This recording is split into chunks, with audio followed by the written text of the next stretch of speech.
Welcome back, friends, to another episode of the Juicebox Podcast.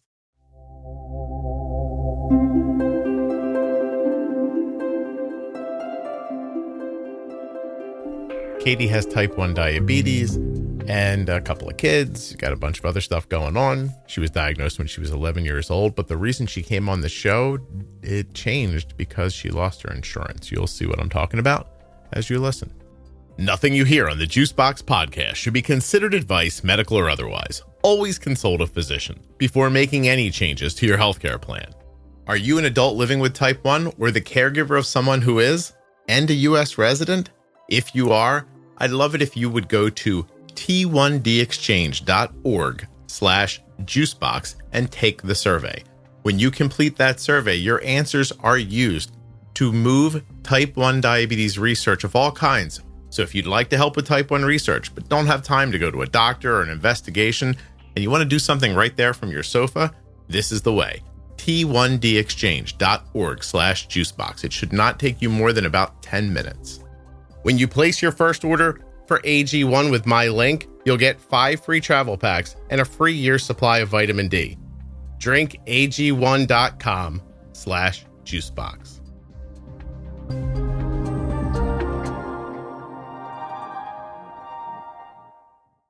This episode of the Juicebox Podcast is brought to you by my favorite diabetes organization, Touched by Type 1. Please take a moment to learn more about them at touchedbytype1.org on Facebook and Instagram. Touchedbytype1.org. Check out their many programs, their annual conference, awareness campaign, their D-Box program, Dancing for Diabetes. They have a dance program for local kids, a golf night, and so much more. Touchedbytype1.org. You're looking to help, or you want to see people helping people with type 1? You want touchedbytype1.org.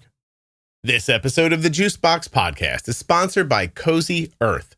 CozyEarth.com. Use the offer code JUICEBOX at checkout to save 40% off of the clothing, towels, sheets, off of everything they have at CozyEarth.com.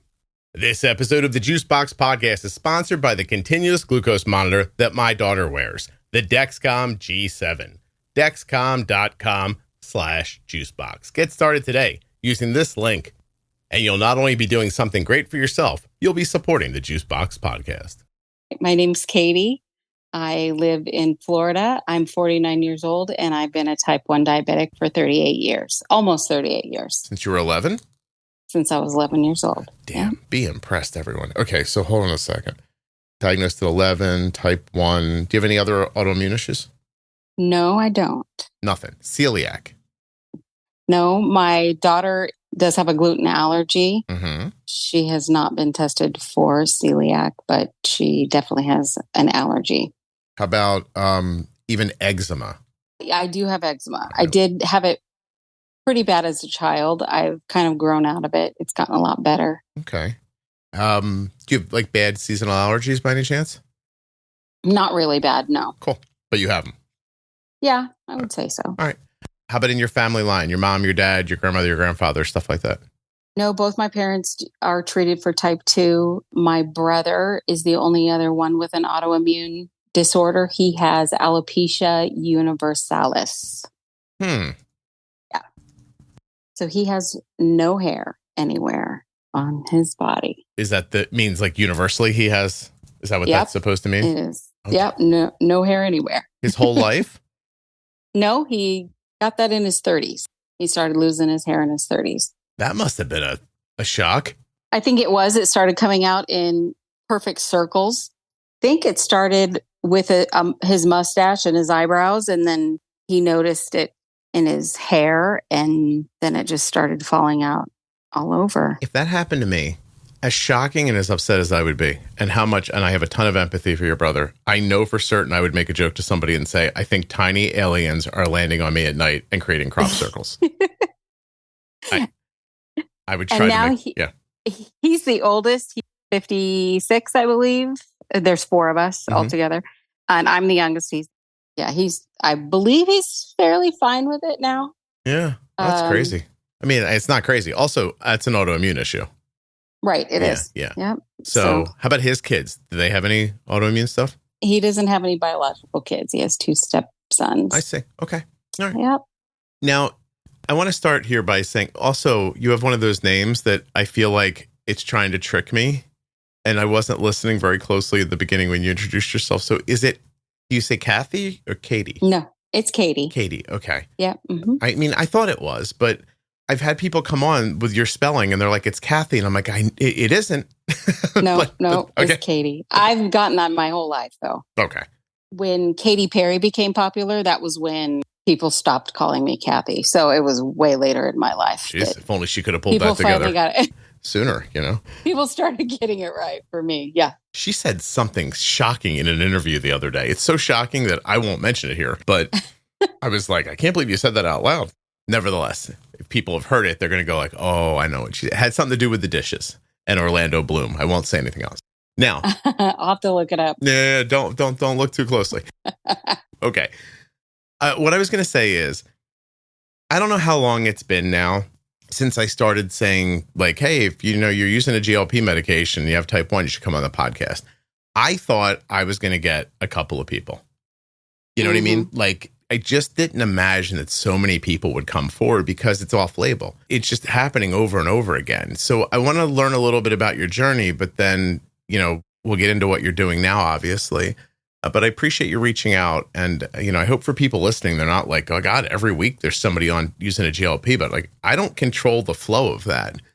Like, it's sort of the same thing as, if people are like, oh, my, this week, everybody that he had on was like using a T-Slim, or everybody he has on is using like a Dexcom or an Omnipod or whatever. I have the people on who reach out to be on. So like, right. I don't control the flow of it.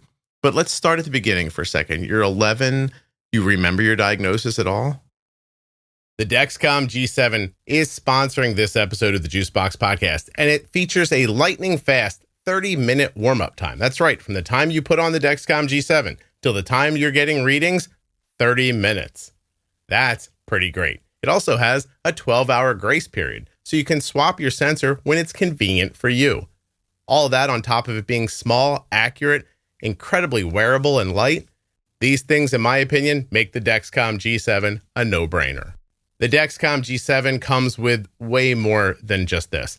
Up to 10 people can follow you. You can use it with type 1, type 2, or gestational diabetes. It's covered by all sorts of insurances. And this might be the best part. It might be the best part. Alerts and alarms that are customizable so that you can be alerted at the levels that make sense to you.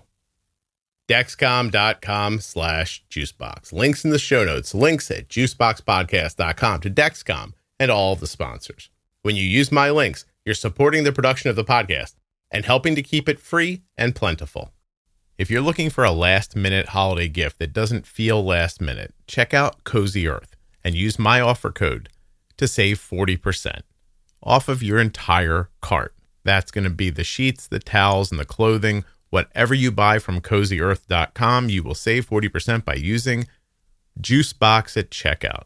That's all you have to do is put in my code, Juicebox at checkout, and you'll save 40%. And I'm talking about everything from dryer balls to the towels that I use to, you know what I mean. They've got towels. They've got clothing that is super comfortable. I'm wearing the sweatpants right now. They're awesome. I'm going to go out later today and use my pullover from Cozy Earth. Also awesome. This stuff is temperate, right? It keeps you warm, but not hot. It keeps you cool, but not cold. Every way you want to be is the way Cozy Earth wants you to be. The sheets are a joy to sleep in. The towels, like I said, get all of your bits and your grooves. And oh my goodness, the clothing. CozyEarth.com. Use the offer code Juicebox at checkout to save 40%. I do. Yeah, I do.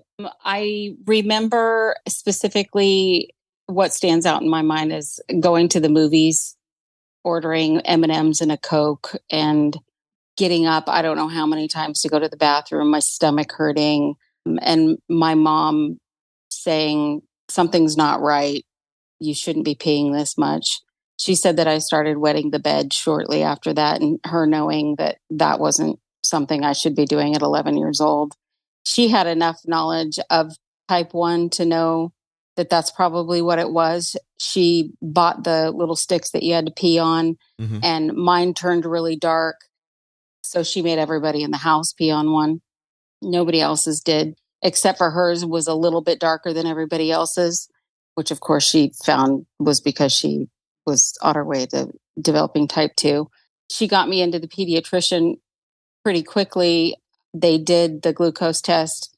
They had me drink the nasty, drink, and tested my blood sugar one time, probably a half an hour later, and immediately told her that I needed to get to the hospital right away. We lived in Washington State at the time, and we lived across the Puget Sound and needed to take a ferry to Seattle's Children's Hospital. So they told her that we needed to be on the next ferry over. So we went home, packed a bag, and we're on the next ferry. She called my dad, told him to come home from work. I remember asking her if I was going to die. And she told me she didn't know.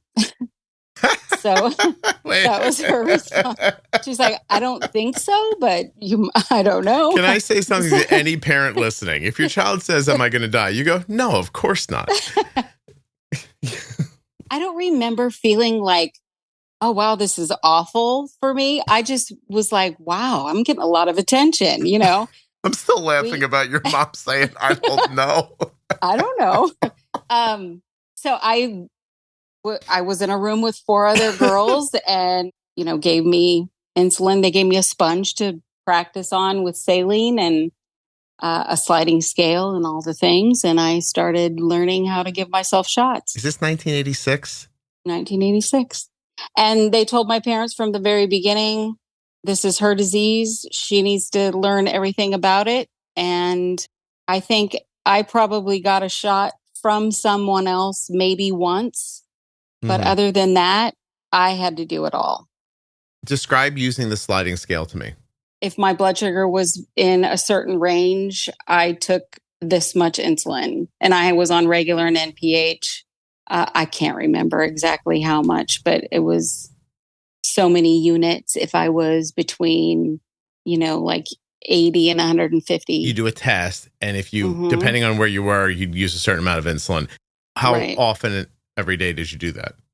I tested before each meal. No, I didn't. I don't think I tested before lunch. I think it was only in the morning and in the evening. Okay. And that was it. My point is that phrase, this is their disease, they have to understand everything about it, is a phrase that comes from a time when what you need to know was you tested twice a day, then you looked at the piece of paper, and then you gave yourself a shot. Yeah, and somehow we've carried that forward. Now there's all this information and faster acting insulins and different ideas. And there are still some people who will look at an 11-year-old and go, this is on you. And I'm like, wow. Yeah, different world. Yeah. You know what I mean? Yeah, it's easier in the long run because of the technology, but in the short term, there's a lot more to learn. Oh, yeah. Yeah. Yeah. Okay. And there was no sugar. I mean, I wasn't allowed any sugar. No sugar allowed. Oh, fun. How long did that last? I would say probably into my 20s. Oh. So you were very low carb? No, I wouldn't call it low carb. Oh, so you could have definitely bread. had. Oh, yeah. Yeah, just not a lollipop. Right. Gotcha. No sugar. No, pure sugar, not sugar and something else that we don't care about no so cake. much. No cookies, no cake. You're saying nothing fun. I could have chips. So I definitely like the salty stuff. Isn't that fascinating that they would tell you there's no sugar, but carbs are fine? Right. Yeah. Very strange. Well, not strange, but for how people understand things. Not that also simple sugars would spike you more drastically and probably, and this is me guessing a little bit, but on that insulin, you probably weren't seeing as much resistance. So, right. You know what I mean? Maybe that insulin had an easier time with a piece of bread than it would have with a push-up pop or something like that. But all right, so fair's fair. But you lived like that into your 20s. Do you go to college? No. Did diabetes have anything to do with that? No, I don't think so. Okay. I don't think so. No. I was pretty independent. And I think, and my parents really, they were big believers in you can do whatever you want to. So we moved to Florida when I was 14. So I got a new endo when we moved here through Jocelyn Diabetes. And I actually kept that endo until about a year ago. I had the same endo from the time I was 14 years old until a year ago. Really? Yeah. Hindsight tells you that was a good idea or a bad idea? I'm going to say bad idea. Okay. Why? He literally let me skate by on being just good enough for a long, long time.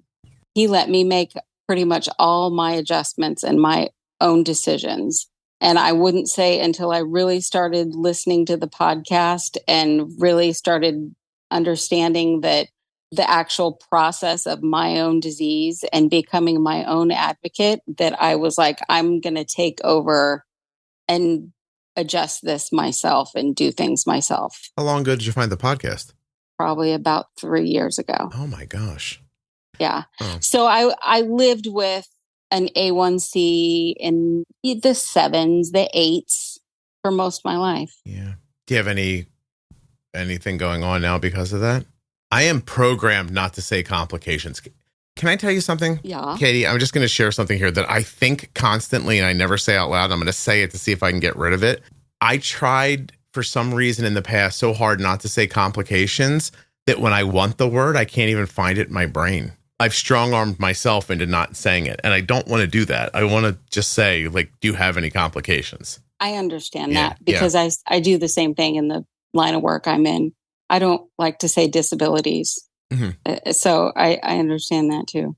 I try not to say that. I don't like it. Yeah. So I do the same type of thing. But because I don't want to, I very firmly do not believe in scaring people into taking care of themselves. And I think that, like, if that's the next question I ask, it could come off as trying to scare the people listening. But I'm just asking because you had an A1C in the 7 and 8s for a really long time, and I want to know what the impact of that was. The only thing that I am dealing with now, and I absolutely hate it, is frozen shoulder. It definitely hurts all the time. I've heard it described in a way that doesn't make it sound like the tiniest bit of fun. Have you ever had them work on it in any way? No, I've gone through physical therapy for both of them. The biggest benefit I've gotten is through a chiropractor. Mm-hmm. That's what I've benefited the most from. Okay. So, but yeah, I do my stretches and everything, but I do see a chiropractor regularly. Okay. Did they do that thing where you make a chicken wing on the side and then you push your elbow back and they pull on your shoulder? I haven't done that. How about the one where you bend your fist up towards your shoulder and then they grab your elbow and pull it back? That sounds horrible. I got to just tell you, I have, and I'm not alone because I see the views on the YouTube channels, but Scotty loves to watch somebody get adjusted by a chiropractor on the YouTube. I do too. Yeah. I do too. I'm just like, and it's funny because never to the point where I'm like, I'm going to go. Like, I'm going to go hunt one. It's just, there's something about it that I'm just like, oh, I wonder what that is. Like the one now that in my wildest dreams, I can't imagine is good for you. They put the victim on a table and on their back and then pull their head up straight. Have you seen that? Yeah. I look at that. Almost like they're going to pop their head off. Yeah. It's so rudimentary. They'll like wrap a towel around their neck, grab the towel and like yank up on your, and as I see it, I have two distinct thoughts. That does not look safe. And, I would like to try that. I know that's ridiculous, but anyway. Yeah. But your chiropractor helps you. You go to take an adjustment. It helps your shoulder. Yeah. So my next question is did you go to therapy before or after you found the podcast? Oh, that's a good question. You know why I'm asking? Why are you asking? I'm wondering if lower, more stable blood sugars, like I don't know if the frozen shoulder is something that's now happened and it's there and you can't, I think it is, and you can't really change it much because they break away because that whole part of that therapy is like they move your arm around a lot, right? To just kind of break it free. And it's very painful from what I understand. I think I started going probably before. My mom had a frozen shoulder. And so I knew that's what it was. Mm-hmm. And that happened, probably 5 years ago, the first one. Okay. And it resolved. And then the second one started. And every time I've gone, they've said, well, what did you do to injure it? And I've said, nothing. I didn't do anything. I'm a type 1 diabetic. Mm. It's par for the course. I knew this was probably going to happen to me. Yeah. It's a current issue? It is with one of them, my right side right now. Okay. Yeah. Which is kind of brings up another thing is, going to the doctor. If you go to just a general practice doctor or a new doctor at my age with my gray hair, I don't know if you remember, we just met on Saturday. Of course I do. And they see me at my age and I say I'm a type 1 diabetic. They kind of look at me like, are you sure? Like They don't believe you. If somebody at my age or you're type 1, are you sure you're type 1? And they look at my chart again. Oh, yeah, I guess you are. It's like, well, what? It's kind of, they don't see us often. It's like we grow up, and I'm a type 1 and I have been since I was 11. I know what I'm talking about. So this frozen shoulder, when I say it's this way because I didn't injure it, it just is something that has happened to me. I've had elevated blood sugars for 30 years. Right. Yeah. I don't know. They just a lot of times don't quite get what I'm trying to say. Yeah. And so you find yourself having to re-explain it all the time. Mm-hmm. Yeah. All the time. Yeah. Should we take a left turn here and talk about your estate sale story? Oh, sure. I love this. Yeah. One. This is awesome. So I don't want to interject. Just tell it from the beginning. Well, I was pulling up to an estate sale that's really close to my house. I happened to see a woman and her husband walking out, and on her jeans looked like a pager. And I thought, nobody in 2004 or 24, not 14, has a pager. And I said, that's an insulin pump and it looks like mine. And my son was with me and I said, that is a T-Slim. And I rolled my window down and I said, I have the same pump as you. And she grabbed it and she said, no way. She came up to my window and she said, you have type 1? And I said, yeah, I do. And I pulled mine out. I wear mine in my bra, of course. And so we immediately started talking and I said, do you listen to, and she finished my sentence and she said, the Juicebox Podcast. And so then we exchanged names and phone numbers and became Facebook friends, and we met for dinner about 2 weeks later and took that picture. And of course, while we were in that restaurant talking and speaking the same language about diabetes and everything, there was a man in the restaurant that just let out the biggest fart ever and just shocked us, and we couldn't stop giggling. And so I had to write that on the Facebook page because I thought it was so funny that, we talk about bodily functions on that page anyway. Mm-hmm. So why not share it? and then add that picture of us. So I thought it was really funny. And I was happy to see that everybody else thought it was really funny too. Oh yeah, no, it was terrific. I'm wondering, how frequently do you see other type 1s out in the world? It made me kind of wonder how often we have ran into each other, because we also found out, her name's Laura. We also found out that we don't live very far from each other at all. And we do have a friend in common. Oh. So, and Jacksonville is a pretty big city. So we must have seen each other more than once. So it's just fascinating because you're similarly aged. Am I right? We are. Yeah. We're only a couple years apart. And even though you're younger, you both have like white hair. Yes. A lot of people said we look alike. I don't think we look alike, but yes, we both have gray hair. Yeah. We're probably just 2 years apart. But you don't have like old lady kinky gray hair. No. You have that. You have that because my wife's hair looks like yours. It has. Yeah. It's like silvery. Yeah. Like people look at it, they're like, oh my God, how did you accomplish that? How can I do that? And she's like, oh, I just stopped dyeing my hair one day. And this is what happened. Exactly. Yeah. Genetics. Yeah. It's interesting. But what's more interesting is you don't see type 1s out in the wild that often. You see one, you speak up because, she's got your pump. And the two of you listen to this podcast, but when you said, hey, do you listen to, she knew what you were saying and completed the sentence. She did. You have to, everyone listening for a second has to put yourself in my shoes when I hear that story. Because I'm like, what the hell? It's one thing to know the podcast is popular and out in the world and everything, but you really do limit the percentage of chance that the two of you are going to know what it is, and not just know what it is, but have it so top of mind that if somebody says, hey, do you listen? And while diabetes is in your head, you're like, oh my God, they're going to say Juicebox Podcast. Like, that's crazy to me. Yeah. Yeah. Yeah. I really appreciated you sharing that. And then you came to Touched by Type 1 last week. I did. And I went the previous year as well. And I did just get the notification of when it's going to be the year after. So I'm pretty excited to go again. And it's only a couple hours away from me, so it's easy for me to go, and that's fun. Yeah. I just saw them announce it on their social media, and I jumped on and said, hey, I haven't unpacked my bag yet from this one. I was like, slow down. I know. The person who runs the whole thing jumped on and she said, my bag's not unpacked yet either.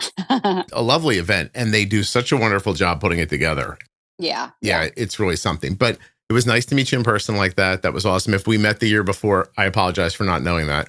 I saw you last year, and I think I talked to you, but I don't know that we talked much. Okay. I think I was fairly new to the podcast then. So Okay. So then explain to me then, if you've been listening to the podcast for maybe a couple of years, maybe. Yes. Right.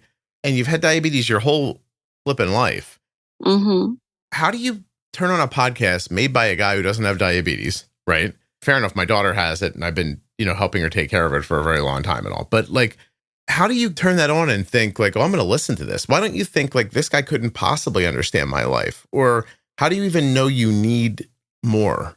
So many questions in there. I'm so sorry. I'm unclear. How did you know to look for something? Like, what was forcing you to go out and look for something? That's my first question. Let's see. I think part of the reason is because I am a parent of a child with, and here's the word that I said I don't like to use, I'm going to say different ability, that is 22 years old, that was diagnosed at a young age. And I learned everything I possibly could about his disability.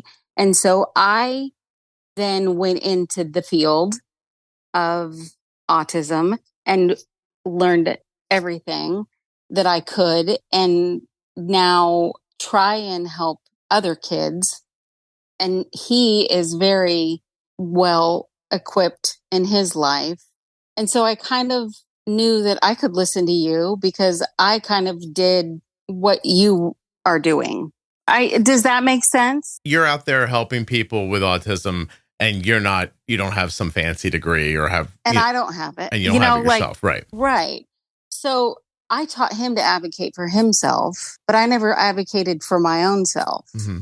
You know what I mean? Yeah, so I thought, why am I not doing that for myself? If I instilled it in him, I need to take it back for myself. You're aware then that your care is not all it could be. Exactly. Yeah. And your whole adult, like you're married, right? You have other kids or just one? I have two. Two kids. Two kids, yeah. Two kids, you're married, you've had diabetes for 3+ decades, almost 4, right? You know that entire time I could be doing better for myself. Why don't you? Yeah. I mean, I wasn't doing horrible. No. And I'm certainly not saying you are. I'm saying if you thought there was ceiling, what stops you from reaching for it? I don't know. Maybe just the lack of self-love, just trying to take care of everybody else, maybe, which I think a lot of mothers do. Yeah. You like yourself, though? You're not saying you didn't like yourself. Oh, I do like myself. You're just saying you were directing that care and concern onto other people. Oh, definitely. Okay. Yeah. Okay. So you decide, listen, I'm going to tell you the same thing. Arden went off to college, and I said to Kelly, I'm like, I'm going to go to a doctor and say, hey, can you help me? Like, and when I said it to the doctor, I said, look, I got both of them off to college. I think I'm going to have a heart attack. You know what I mean? Like, something's wrong with my body, I knew that prior, and I would only reach for help if I was in a dire situation. It was interesting up until I just decided like, okay, I did the thing. I got everybody off. Like they're in reasonable shape now. Like, can I help myself a little bit? So that's awesome. When you're searching, what do you search for when you decide like, I'm going to see if I can figure out more about this? I went to the doctor that I had, that I had for 30 years. And I said, he was kind of like, your A1C it could be better. He had told me. And I said, what pump? Because I was on Medtronic for 25 years. And I said, who has the best A1C? What patients what pump gives them the best A1C? I said, because I can't get it with Medtronic. Something's not right. I'm trying, and I keep throwing insulin at with this CGM, and it's just not, I keep gaining weight, and it's just not working. The CGM I'm constantly calibrating it. It's not right. It's not giving me the correct readings. And so he said the T-Slim and the G6, I think was what I had at the time. And I said, okay, well, I want to switch over to that. And he said, okay. And I mean, he pretty much do whatever I asked. So he gave it to me, or wrote the prescription, and I got it. And immediately everything started coming down and was better, I went on Facebook and I joined the group for that T-Slim, and someone on there said, start listening to this podcast. And that's how I found you. And so I started listening to you, and that's when everything else started clicking into place. That's simple. Somebody said you should try this podcast. Yes. Huh. Yeah. Yeah. Okay, great. And then the GLPs came out. And again, I learned about those. And I said to my husband, who has type 2, I said, why don't you ask your doctor if you can get on these? And he did. And he started taking them. And so then I went to my doctor and I said, hey, could I take these? And he said, sure. I don't see why you can't take them. And he wrote the prescription. And I started taking them. You were able to qualify for weight. I'm assuming so. Okay. So your husband qualified as a type 2, though, right? Right. Okay. Right. If your BMI, I think, is over 27%, you'll qualify with insurance for weight reasons. Did they give you Wegovy or Zepbound, or did they give you? They gave me Mounjaro. They did. And as he wrote it, he said they might not cover this on insurance because you're not a type 2, but give it a try. And so I did, and they approved it, and they approved it for a year, and then they stopped approving it. Okay. We'll get to that. So you start taking it. I don't need your weight, but like just keep your starting weight in mind, because I'm interested in how much you lost, if you lost any along the way, and everything else that happened. So when you start shooting it, is it 0.25? Yes. Is that how is that how Mounjaro is? Mm-hmm. Yeah. Okay. And you do that for a month? I did it for more than a month. I was on the starting dose for probably, I did keep a diary of it. I'm sorry. I don't have it right here with me. How come the doctor didn't move you up and up? Were you not in Congress with him? He told me, just let me know when you want to move up. Just send me through the My Chart thing. Just send me a message. I just moved up slowly. Yeah. I want to say I was probably on it for about 3 months, okay. the starting dose. And then I moved up, to the next one. So tell me, what was the initial impact when you started taking it? I'll find out what the dosing schedule is for Mounjaro while you're doing that. I would say it was pretty quick that it impacted how much insulin I needed. I went from about anywhere from 100 to 120 units a day to probably around 60. Let me tell you, I did not go to him or have much communication with him about dropping my basal rate or how much my carb ratio or any of that. I did it all on my own. I started just dropping it little by little. And then as my doses went up, I started dropping it more and more and more. Okay. So let me clarify for people, because I was thinking of Wegovy or Ozempic when I said 0.25. It's 2.5 milligrams. 2.5, yeah, right. Is the starting dose. It goes from 2.5 to 5 to 7.5 to 10 to 12.5 to 15. Right. I do 12.5 right now. So you start using it, your insulin needs drop in half? Yes. Do you have PCOS, or no? Did you have a fair amount of weight to lose? I would say I could stand to lose about 100 pounds. Okay. So do you think you had like insulin resistance, or were just using a lot of insulin because of your body mass? Yes. Perhaps? And I would say also insulin resistance. And I would say a big part of that was also menopause. I was hitting that at the same time. Oh, is it helping with that? Yes. I hear stories about it helping people with perimenopause. Yeah. Yeah. Yeah. Okay. You stay on it for 3 months. How much weight did you lose in the first 3 months? I would say I lost an average of 10 pounds a month. Snap. I've got the power. Awesome. Yeah. Did you notice at Touch by Type 1 this weekend that at the opening ceremony, which is not really an open, it's the opening talk, they ran a video from the previous year, and that I was briefly in that video, and that I look significantly different now than I did in that video? Yes. Wasn't that weird? Yeah. Yeah. Because last year I thought, I look good here. Like, you know what I mean? My daughter said that too. She's like, he's lost a lot of weight. Yeah, no kidding. And I had already lost a lot of weight because I showed up at that thing last year and I was like, look out, people. It was really something. Like, I sat there when I popped up in front of myself on that screen. I thought, I did not expect to have that reaction. I looked and I went, I wasn't anywhere near where I am now. Super interesting. That's great. Do you have the same feeling though? Like, you lose the first 10 pounds, you're like, wow, all right. Then it's 20, you're like, I look great. And then every time you lose more, you look back and go, what was I thinking? Yeah, it's pretty exciting. Yeah, it really is. It's hard to lose weight I do think that being diabetic, it works against you a little. I mean, it's difficult. It really is. I have had success in the past with Weight Watchers was helpful. I've used that before, and I've done like a low carb diet. Those are always helpful, but then they to me aren't sustainable because I end up just going, oh, forget it. I want bread or whatever, like I can't take it anymore. Yeah, forget it. I'm starving myself. In all the other ways that you had done this, had you ever lost 30 pounds in 3 months? No. I mean, it's not that it can't be done, but man, it's hard. And I start looking at the clock. I'm like, hey, like when I went to the doctor at first about this, I was probably 51. I was like, I don't have a whole lot of time here. And I know people think that's morbid, but you know what I mean? Like, what do I got here? Like, I mean, I'm going to be 73 in 20 years. Yeah. You think I'm going to go out and travel the world and play pickleball on Thursdays and whatnot when I'm 70? Like, I hope so, but I can't count on that. Like, now I'm the time. I want to get to it a little faster. Now, would have been nice if I would have started when I was 20 and never been in this position. I understand. But I also look back now and I see all the other things that the Manjaro, that juice, the good juice, we'll call it. Like all the other things that I'm seeing it do for me that are well beyond just my weight. Right. I know. And I feel that way too. So at the beginning, it is super exciting. You're like, I look so much better. I look back at the pictures because now I've lost 50 pounds, a little over 50 pounds. And I'm like, I look so much better.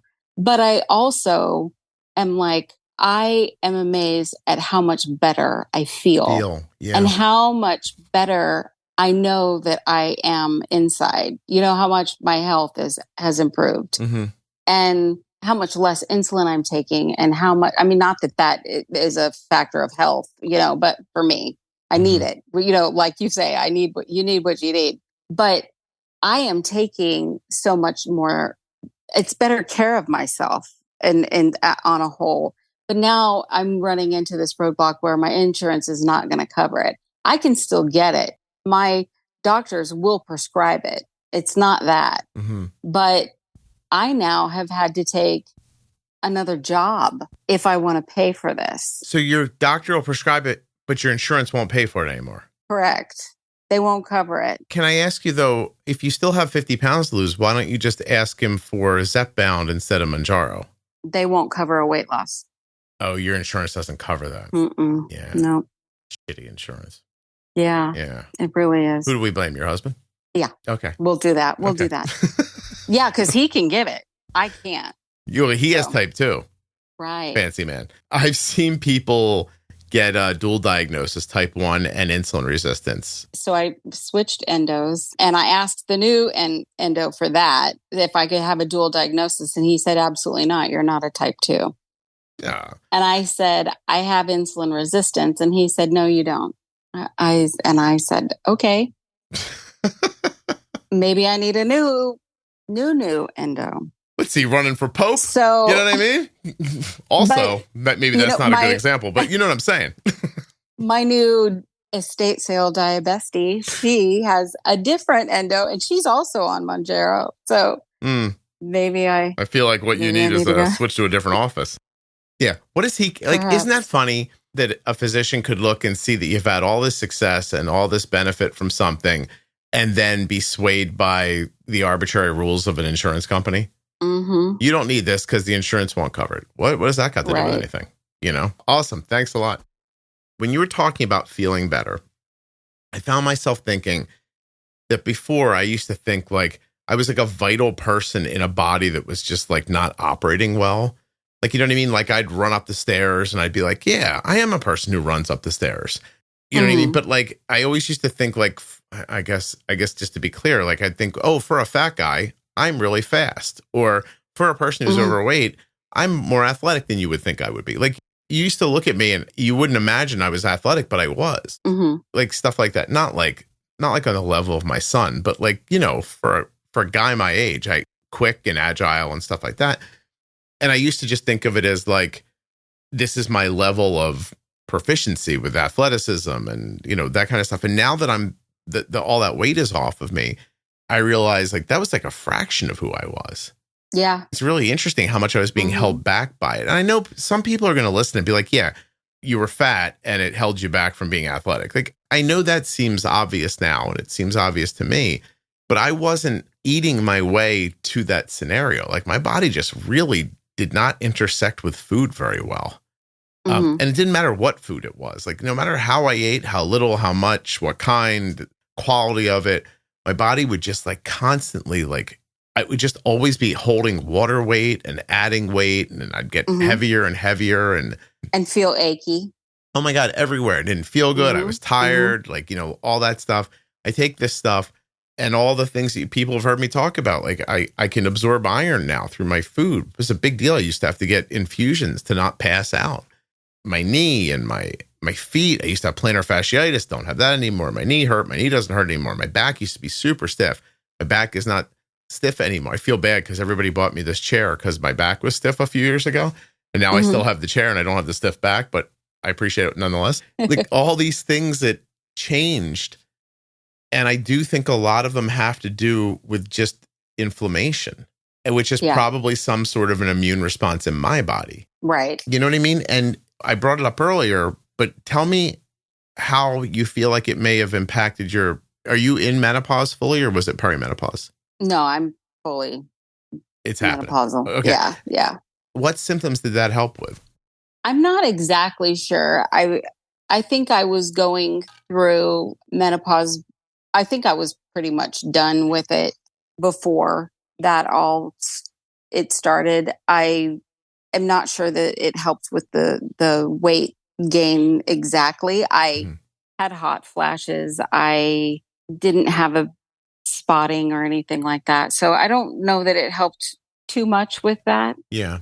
Well, in ways that you could like see, and some things I've heard from other people. First of all, losing weight is going to help, right? Because that fat impacts your hormone, right? So if you get rid of some of that, you might have some better luck there with hormonal fluctuations, stuff like that. But my wife specifically said like the hot flashes, the night sweats, like that stuff really alleviated. Yeah. On it. And she also has long COVID. Oh. Which is a thing that I'm sure some people are like, that's not real, but I've seen it. It's pretty real.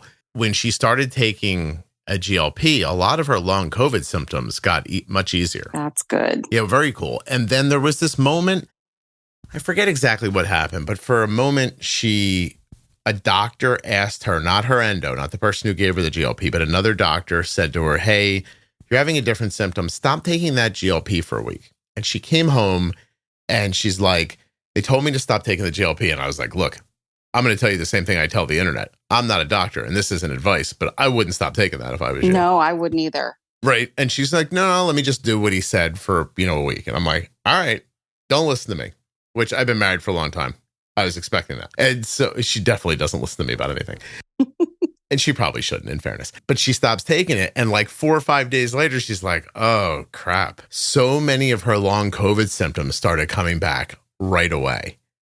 And I was like, I told you not to stop taking that magic juice. So she's like, well, I'm gonna take it again on Saturday. I'm like, why are you waiting until Saturday? She goes, that's my day to take it. I was like, oh my God, just take it on Wednesday. What do you mean? What do you care? She's too type A though. She waited till Saturday. But she started taking it again. It ramped back up in her system. And she said all that stuff stopped. Wow. That's amazing. Pretty awesome. Like, again, I think it's inflammation that it's impacting, right? Yeah. Now, I only have one more dose of Mounjaro. And then I don't have any more. So tell me again, you literally had to go get a job to pay for just this stuff. Right. I am a respite provider. I have been working part-time. I'm a respite provider for military families who have children with special needs. It's kind of a hit or miss job. They just call me when they need me and I go into their home. So it's like a home health type of job. Yeah. But I have taken a full-time job as a preschool teacher. And so I am doing that now, trying to figure out if I'm going to go and now pay out of pocket for Mounjaro prescription, because it costs $550 a month if I want to pay. Yeah. The price came down recently, but it's still like $500 or $600 is what I was going to say. Right. Yeah. Right. Have you tried telling the preschool just to send the money right to Eli Lilly? Maybe they'll give you a tax break or something. Or maybe I can just go work for Eli Lilly. I mean, listen, if they give you a job before they buy an ad on this podcast about Mounjaro, then I'm going to be pissed. Oh, my word. Meanwhile, I don't expect that a pharma company needs to buy an ad for any of their drugs. Like, I'm pretty sure that, they got it handled in 1,000 different ways. And I don't need it or want it, but I'm only really sharing my experience with it, but it's been very positive. And I do want to say, because it bears saying, it doesn't work for everybody. Like, there are people who do not tolerate it at all. And there are also people with type 1 who take it who don't see a big benefit in their insulin needs. That does happen sometimes. Sometimes people take it and they're like, I didn't see my insulin needs change at all. For you, I mean, you had a pretty significant, I mean, what did you say, 120 a day to 60? A day? Well, and now it's even less than that. I take about 35 a day now. So some of that need was for your body mass. Yeah. Yeah. And some of it was for other reasons. And I mean, what are we kind of hearing from people when they come on the podcast sometimes is that maybe they have some beta cells working, but it's just kind of so, I don't even know how to put this, very untechnical, but like your insulin need is so great, you're not seeing it. And then you kind of alleviate the need a little bit through weight loss, through hormonal control that you're getting. And then all of a sudden, maybe you're getting some help from your beta cells all of a sudden. Like, who knows? For some people. I do have some beta cells that are working. Right. I just had that all checked. Yeah. It's my expectation then that people who don't see a bump from it just don't have any beta cell production at all, like from it. But that's me. I want to be very clear. That is literally just me guessing right out of my ass. So like I really don't know anything. I'm just talking to people and trying to put 2 and 2 together. But yeah, so your insulin needs are from 120 into the 30s a day? Yeah. God, you must be happy about that, huh? I am, and now I'm scared out to death though, because I don't know what's going to happen. Yeah. I say I don't know what's going to happen. What's going to happen is I'm going to be paying. You're like, here's what's going to happen. I'm going to go out on the street and I'm going to sell whatever I have to sell to get this stuff. And that's going to be that. Can't you just go to your doctor and be like, hey, man, what are you being a dick for? Pretty much. like, here, look what happened. When I take this stuff, I go from 120 units a day to 35 units a day. When I take the stuff, I'm down, what'd you say, 50 pounds? Yeah. 50 pounds. It's still coming off. And I still need to lose weight. It's still happening. Yeah, yeah. Why don't you're going to stop me from getting this? This 50 pounds is going to come back. I'm going to be back to 120 units of insulin a day. And then you're going to say to me, oh, guess what? You qualify for this again. Like, what are you being an asshole for? Like, or just go to a better doctor, I guess. But yeah, Jesus, 600 a month, 6, 12, 18, 24, 30, 36. That's $7,500 a year. I know. It's very depressing. It is. And the amount of money we pay in insurance is depressing also. Oh, because, we pay almost as much as our mortgage payment for the insurance that we have. Holy hell. Do you really? When I was going to say when I got married 26 years ago, my dad told my husband, he's like, he said, are you sure you want to marry her? She's expensive. Make sure you always have good insurance. We've got other choices in the barn if you want to grab a different one.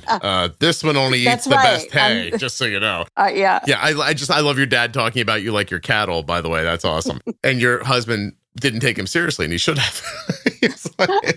And he's still with me. He's stuck around. In fairness, after I was married, my wife's father said to me, like, we were in a big group of guys, and somebody was giving me crap about something, and my father-in-law stepped up and he goes, hey, easy on him. He does good with her. I was like, oh God, what does that mean? I was like, this is awfully insulting to your daughter, but she is difficult. Nevertheless, I hope she'll never hear this. No, I mean, it's really upsetting to go through decades of toil, figure something out, and then have somebody tell you like, no, I don't think so. I don't think you can have this anymore. Are you just going to go try the other doctor? I don't know what to do. I've gone back and forth about it. Why would you not do that? I should. Yeah. And I know who he is. I know who the doctor is. I've heard of him. Yeah, he's Dr. Your ass is going to be skinny. Go talk to that one. That's right. Yeah. Oh, are you telling me, is this like a doctor in a mobile home or something like that? Or No. Okay. No. Okay. There's not like gators out front. and a sign and it Isn't says, there gators everywhere out front in Florida? That's what everybody thinks. Yeah. Are there not?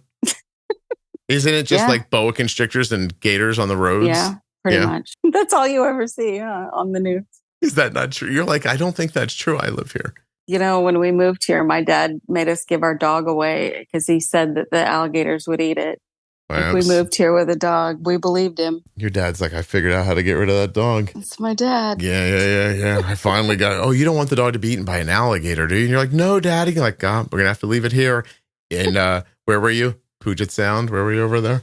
Yeah, we were across the water from Seattle. Yeah. You moved as far as a human being can move going through the U.S. Sure did. Yeah. Damn, yeah. And you've been there ever since?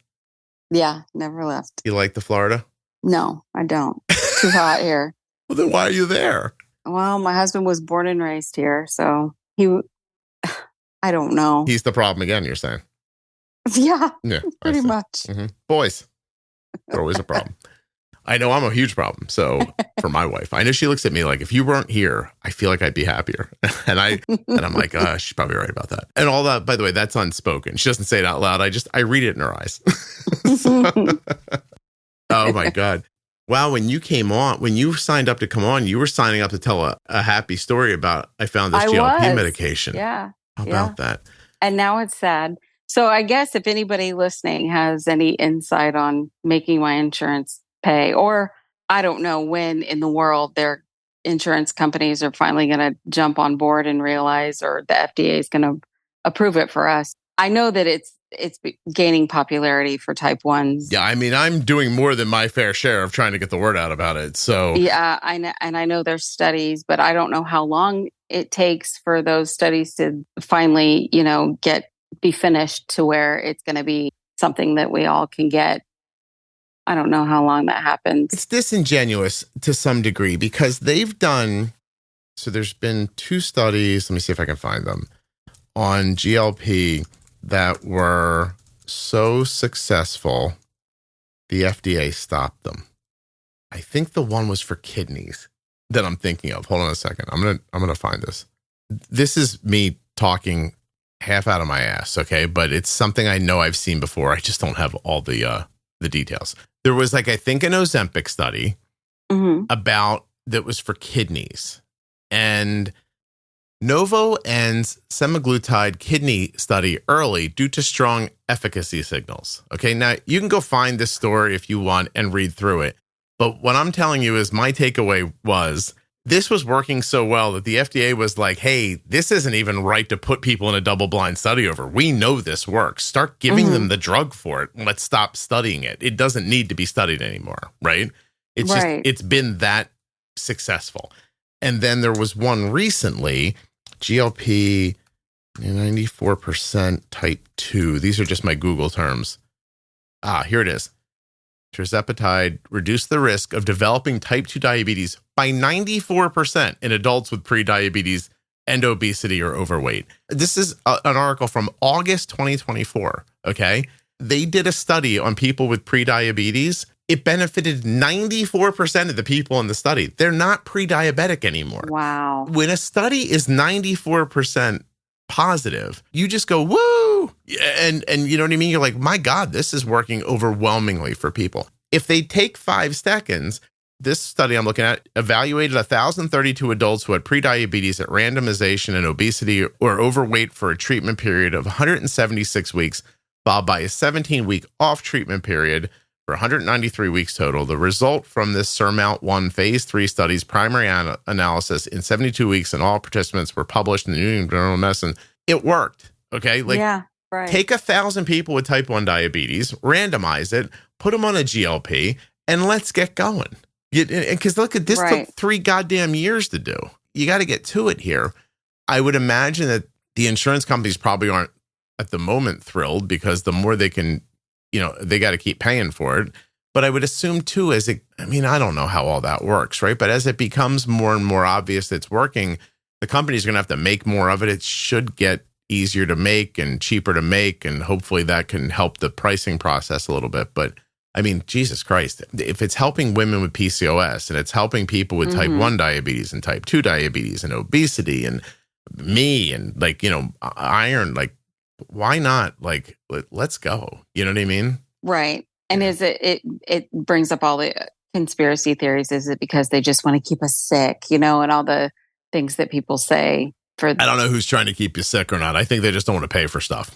That's true. Yeah. Definitely true. Maybe a company that makes crappy food isn't super excited about it.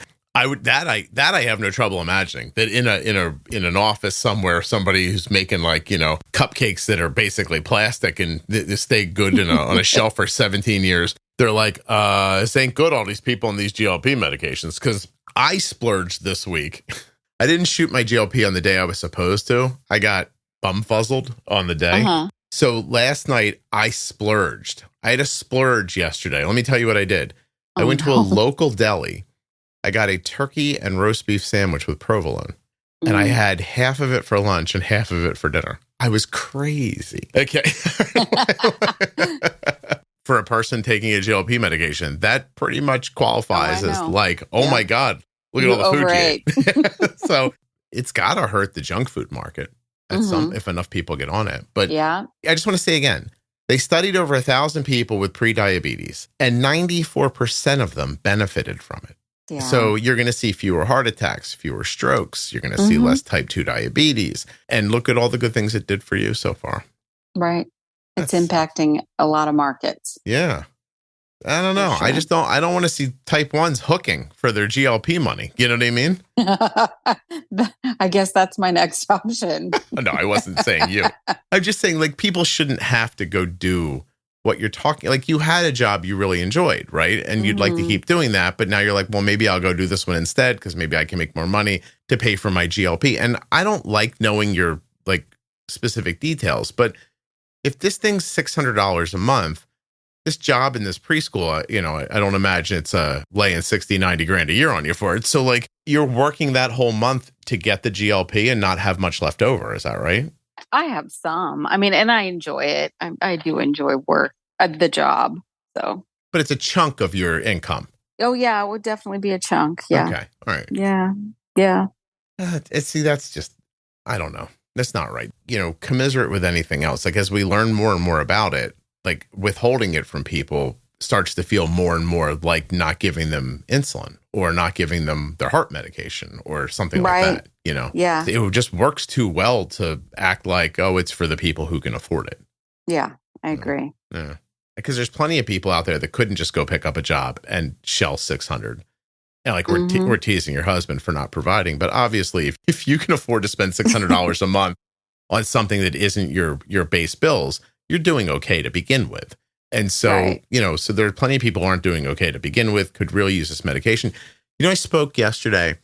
I'm actually going to rush it out. It was so interesting. This 19-year-old girl comes on the show. She's a college student. We did this from like her apartment at college, the interview. She comes on and she tells me about all of her problems. And it becomes obvious to me, like as we're talking, and I know you think like maybe you would have known this before you signed her up, but I didn't. She didn't have diabetes. She has hyperreactive or reactive hypoglycemia or something like that. Right. And I start picking through her, her entire health history, and it's been bad. She's had really terrible periods since she was like 13, 14 years old, super low iron and ferritin, passes out, is getting B12 injections right now because she can't stay awake. Like all of these things are like wrong with her. And I'm like, what are they going to do? And there's no answer. Like, she's like, I don't know. You know what I mean? Like the doctors don't say anything. So I said to her, I'm like, you want to do something weird? I was like, here. And I opened up a ChatGPT window and I described her to ChatGPT. And then every time she told me something about herself, I entered it into it and then asked it what it thought she should do. It so remarkably agreed with what I told her before I hit enter. Wow. I was like, here's what I think I would do if I was you. And I don't want the episode's been out for a while by the time somebody hears this, but I was like, she's on a proton pump inhibitor for like 6 years, I think, for 6 years. It's clearly blocking, so she's got these terrible periods. She's losing a lot of blood. And then she's taking a medication for her acid reflux that's keeping her from reabsorbing iron. I said I'd get off the PPI. You have to do it slowly. It's not a simple, you can't just like, I think you're not supposed to just stop taking it all at once. I'd get an iron infusion.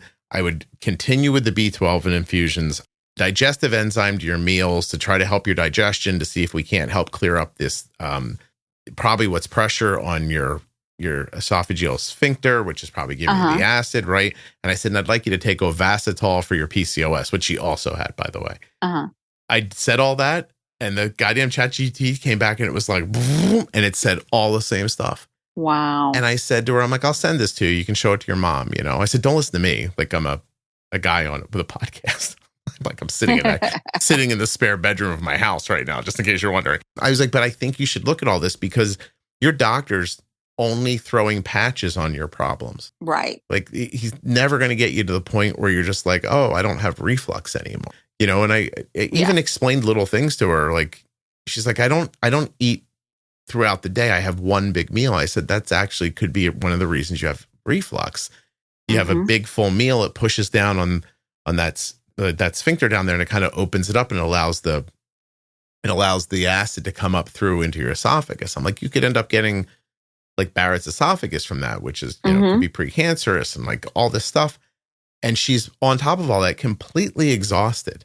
And I'm telling you right now, I'm going to go out on a limb and say something that'll make me sound like a douchebag to somebody. But if she doesn't come on a podcast to talk to somebody about it, she's going to live the next 30 years of her life like that.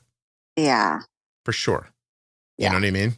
That's no good. And imagine they found all the answers for her. And then at the end, we're like, you don't need that. Right. Just what happened to you. What are you going to do? Rob a bank? I don't know. Aren't there bank robberies in Florida all the time? Don't people ride alligators in and then rob banks and stuff like that? Right. Yeah, all the time. Lasso them with one of those boa constrictors and you're on your way. Right. Get away on a manatee. Like Aquaman in those old cartoons. Slow manatee. Oh, no. He would have been on a big stingray, right? Right. Yeah. Are you old enough to know my Aquaman reference or no? No. Well, I am old, but I don't know. Not that old. Is there anything we haven't talked about that we should have? Oh, probably. Real, does something pop to mind? Not really. What do you mean? What are you worried you're worried we forgot something? No. I'm looking at your list. I feel like we handled it. I don't know. Struggle with my weight. Type 1 for 37 years, 38 now because it takes so long to get on the podcast. I didn't know what list you had. What list? Did I make a list? I have been living with type 1 for 37 years. I've always struggled with my weight. With age and menopause came insulin resistance. I've asked my endo of 35 years if I could try a GLP med, and he very readily agreed. My blood sugars have improved, insulin needs have decreased, and weight has decreased. Oh, there you go. That's it. That was 6 months ago. Oh, yeah. And now I have one shot left. Can you believe that? What milligram are you up to now? Well, I went all the way up to 12.5, but I had, because when I moved up, I still had some left in the fridge that I saved. So if I moved up to 7.5 and I had a few left of 5, then I just kept them in the fridge and, moved up.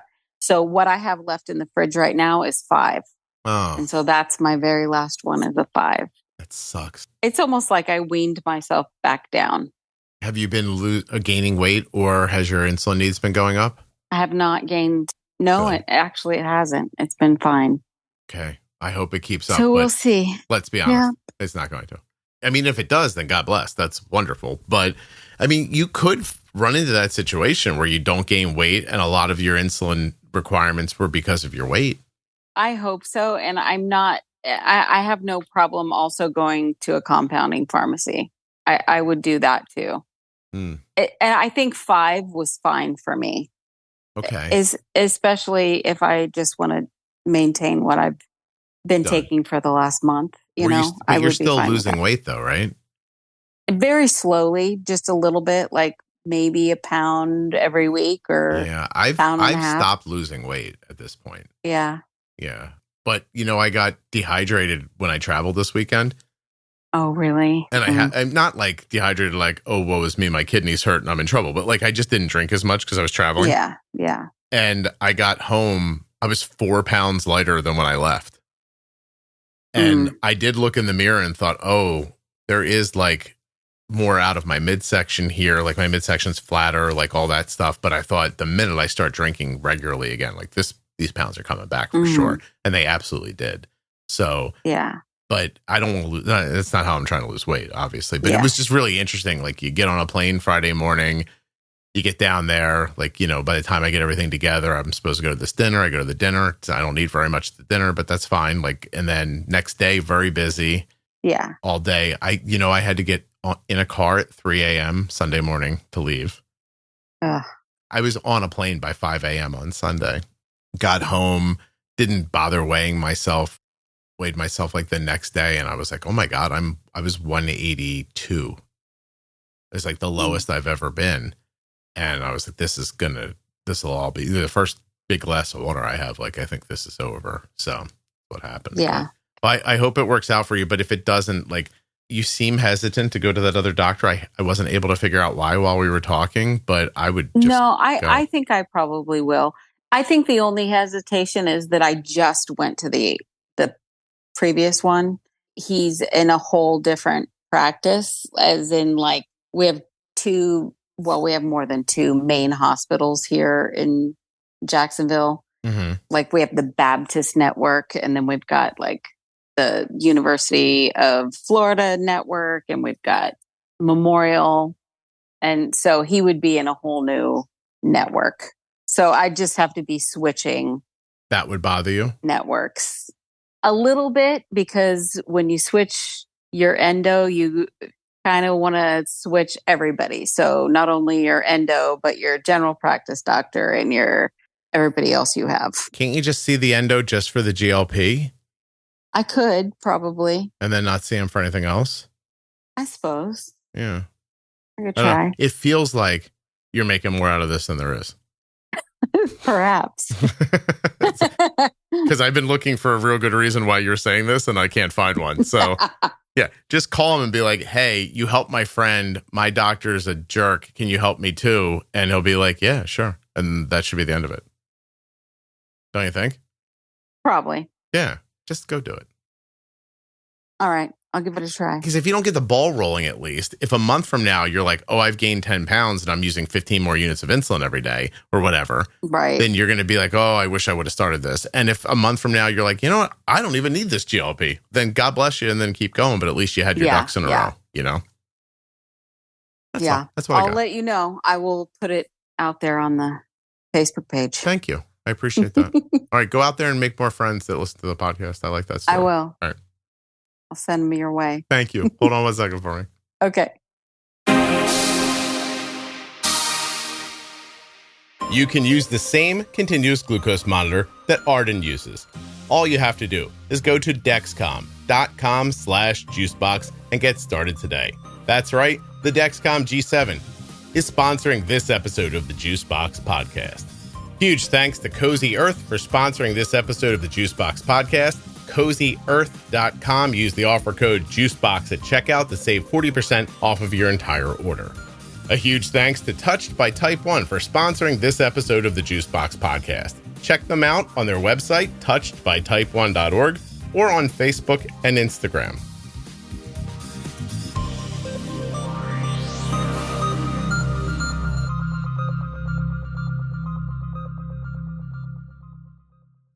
I'm still proud of what I said in that Cozy Earth ad about they have dryer balls and the towels it was awesome. I'm really, really, really proud of myself. If you're newly diagnosed, check out the Bold Beginnings series. Find it at juiceboxpodcast.com up in the menu, in the featured tab of the private Facebook group, or go into the audio app you're listening in right now and search for Juicebox Podcast Bold Beginnings. Juicebox is one word, Juicebox Podcast Bold Beginnings. This series is perfect for newly diagnosed people. I can't thank you enough for listening. Please make sure you're subscribed or following in your audio app. I'll be back tomorrow with another episode of the Juicebox Podcast. Hey, what's up, everybody? If you've noticed that the podcast sounds better and you're thinking like, how does that happen? What you're hearing is Rob at Wrong Way Recording doing his magic to these files. So if you want him to do his magic to you, wrongwayrecording.com. You got a podcast? You want somebody to edit it? You want Rob.